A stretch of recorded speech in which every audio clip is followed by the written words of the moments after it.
Well, I'm going to present something here that, basically probably the simplest way to present that Vladimir Putin is part of the New World Order is maybe just through simple pictures, because a simple picture sometimes is worth thousands of words and logic statements and, prove this and prove that. And, well, basically by his actions. There's many photos, actually, if you look for them on the internet with Vladimir Putin doing the special little handshakes.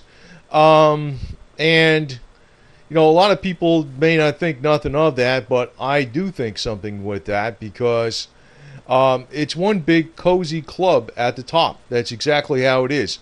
Now, here he's with the, I think it was the King of Jordan, and King of Jordan slashing him the devil's sign. And, if you look at the expression on Putin's face, it's like, yeah, that's cool. I have to state this. Actually, what I think is going on is the same game that was going on even prior to the dissolution of the Soviet Union. The Cold War was a farce. The Cold War actually, I know a lot of people want to say, oh, the Cold War was a farce. It was a farce. The reason it was a farce was to combine nations and militaries together against a common enemy. So that's why we had the Soviet Union. Actually, the Soviet Union was built up by the West. The Soviet Union was built up by the West even in the 1930s during the Roosevelt administration. And it looks like actually World War II was all planned. Out of the ashes of World War II came about the United Nations. At the outset of World War II, as a matter of fact, if you look at the National Geographic that was out 2 weeks or 3 weeks after Pearl Harbor, they refer to the Allied forces as the United Nations Organization Forces. 3 weeks after Pearl Harbor. People don't realize that. That's actually in the January 1942 edition of National Geographic, the United Nations Organization's Forces. It's referred to. Now, that magazine is actually an establishment magazine, if you really dig into it. Again, here's Putin with the Masonic Handshake. I don't know if you can see it down here. Maybe I could bring this up a little bit more. And, it's the thing is, a lot of people don't believe it because they don't want to believe it. But it's there. That's all I'm going to say. I'll state that it's there. The reason the Soviet Union was even put together and that big and that strong by the West, or the Western elite, let me put it this way, was that there would be a common enemy which would bring rise to NATO. NATO is all about regionalizing militaries, and United Nations is about regionalizing militaries under one international hat. And as a matter of fact, it's better to regionalize various militaries into larger groups, and those larger groups will become part of the New World Order. So what you're seeing is probably the same play, the same old game that was going on before the dissolution of the Soviet Union. Now it's a new game. Basically, the more things change, the more things stay the same. The same game is being played upon people. Now, we look at a map of all the various countries of Europe, but it is the European Union. Pretty soon we got NAFTA, free trade agreement here. This will be combined eventually into a political union. I don't know how long it's going to take them, but they definitely have it on the drawing boards. This is one reason the New World Order does not want Russia to fall apart. Actually, Russia could probably fall apart on its own due to the fiercely independent ethnic groups that are within it. And this is also applicable, that same statement is also applicable to China. Actually, the United States is probably more, unified than many other countries, believe it or not, even though we celebrate our diversity in some ways. But the game is to regionalize all these powers into larger groups so they can be melded into New World Order. That is why even they planned on melding the Russia and the West into a New World Order. Basically, I don't know. I guess they've been thinking about it since a century ago, but it's been stated since the 1930s.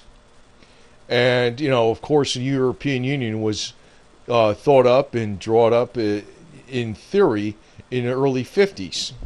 So, but here we have Putin with the simplistic handshake, the Masonic handshake, again. And, they're all buddy-buddy with each other. Bill Clinton, part of the Committee of 300. And they all basically are friends. Bush family and Clinton family. They're friends. They're friends, basically. They may be a little bit intramural political adversaries, but it's almost like a sport game, playing softball or something. That's what it is in politics. It's like, maybe it's hardball softball, but I mean, it's not like they're really against each other vehemently. They're not really opposites. They're all part of the elite. And Putin is part of it. He's playing his role. And he's playing his role now, and you see him here with Henry Kissinger, but he's playing his role now as the big threat to the West. The big threat to the West means regionalizing more militaries under one hat. NATO. Oh, wow. What are we going to do? The command structure of the military is no longer belonging to the United States. It belongs to something else, NATO. Oh, we got a threat. So he's playing his same game. And I'll state that again because I think that bears repeating. It's not well known. If you look, and the January 1942 edition of the National Geographic was basically drawn up and in print in December of 1941. So when it came out, and it comes out like before January 1942. So you're talking about 2 or 3 weeks after Pearl Harbor, they were actually showing and talking about and drawing on maps the United Nations Organization forces. The United Nations did not come about till after World War II. World War II was about bringing about a bigger war, so more countries would have to have a demand for peace because the Treaty of the League of Nations failed. The League of Nations failed.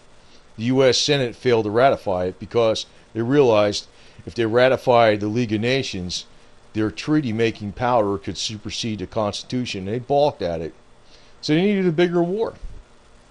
What do you think's going on now? I mean, I'm not saying that there may not, there may actually be a World War III for all I know. I mean, it may be in a plan. That may be in a plan. But here we have Nixon, a so-called conservative, in with the same Masonic handshake. We normalized relations with China. What do you think's going on? What do you really think is going on? But do you really, people do understand, they realize, oh yeah, the Western elite. Oh yeah. But they don't realize about Vladimir Putin. He's playing the same game. He's in with them. He might be a little more nationalistic and maybe not exactly in with them all the way. But then again, maybe that's part of the card he's playing. Here we see Tony Blair doing the Masonic handshake with the Pope. Oh, the former Pope. Then we got Pope Francis. But, it's the same deal. They're all in the club. People get behind these people, and it's amazing. Now, here we have Vladimir Putin with, I forgot her name, but she was the head of, in the Ukraine, the big opposition leader. Masonic handshake. What do you think's going on? Who's being fooled by rushing behind these people and saying, oh, this is my team. Oh, no, that's my team. You're wrong. This is my team. And you don't realize what your leader is and my leader is this. No matter which one of these yo-yos you choose, they're all working for themselves against you. And by playing us against each other, they're winning. And that's part of Putin's plan too. I do criticize the West, but the problem is we have on the YouTube constant barrage of criticism against the West, nonstop, with a total hands-off policy practically about Vladimir Putin. It's because a lot of it that's coming out against the West is being orchestrated by Russia Today and other freaking people like Gerald Celente or something that are only against the West and will never say a damn thing about the Chinese elite and Vladimir Putin. It's the wealth in Russia is far more skewed than in the United States. Of all the nations on this earth, of any nation that's even developed or semi-developed, Russia's wealth is far more skewed than in the United States. 110 oligarchs have 35% of the wealth. It's ridiculously skewed beyond what even the elite in the United States have compared to what the regular average people in the United States have. And one of the big top cronies in Russia is Vladimir Putin himself, doing the Masonic Illuminati handshake with supposedly a leader in the Ukraine that was supposedly against him. They're all in it together.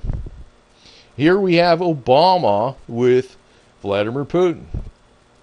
It's a joke and a half. Now, actually, we looked at the lapses in White House security, which occurred here recently, and also in 2011, major lapses in White House security. If Putin really was the enemy of Obama, Obama would be dead. I mean, I guarantee you that right now. But he's not. He's not. I don't think he is. Or maybe that's going to happen. It'll be another game that's played on the American people to disarm the American people because they'll sacrifice Obama. I don't know. I mean, anything's possible. But if you look carefully, Vladimir Putin seems to love this handshake. And what's the deal? What's the deal? They're all in the club. And actually, I want to point to, and here again, here's the king with the king of Ethiopia with Vladimir Putin. Same type of deal. This is one thing where I can never get in with all the things that Donald Marshall said. It's about, various things, because sometimes they're a little way out if you look at some of the videos by Donald Marshall. But as far as all the leaders being in cahoots with each other, I buy into that. And as far as the major alternative media being major disinformation that are basically controlled opposition, I buy into that too. I think that's a fact. So, while people are jumping the gun and saying, oh, this one's this and this one's that, the whole game basically was to push the United States more towards communism, socialism, and the Soviet Union more towards capitalism so they can be melded together. But I guess maybe before that time, there might be an outbreak of a war to basically soften people up to that idea. That could be. And they're all playing their part. These are true words of wisdom, and I already know that there's going to be people that are like, oh, I don't get it, you're Obama this, and I don't get it because he ain't my Obama. You got to understand that again. I don't worship a leader. A president has a function in the government that he is a servant of the people, and he's in that job not as my dictator, not as my God. He's in there to do a job of enforcing the laws that are passed by the House of Representatives in the Congress that are representatives elected by us every 2 years. That's still pretty damn far cry from what's going on in Russia. I'll guarantee you that. But, there's polarization as far as like what goes on as far as opinions go. But I just want to point out, Putin is in the club. He is part of the New World Order. And he's playing his game as the big bogeyman and all this kind of garbage. And he's playing a game to dishearten the morons in the West that, oh, our system is bad, let's get behind Vladimir Putin. It's not our system. The problem is the lethargic people keep re-electing these yo-yos that are garbage. That's the problem. But the system in the American way of life, the real American system, there's nothing like it. It's the only time the people actually broke away from the powers that be. The only time in all of recorded history. If you lose that, you're going to be screwed forever. That's all I got to tell you. So, anyway, I just hope I can made my point clear, because these handshakes pretty much prove it. They're all in with the same group, man. What can I say?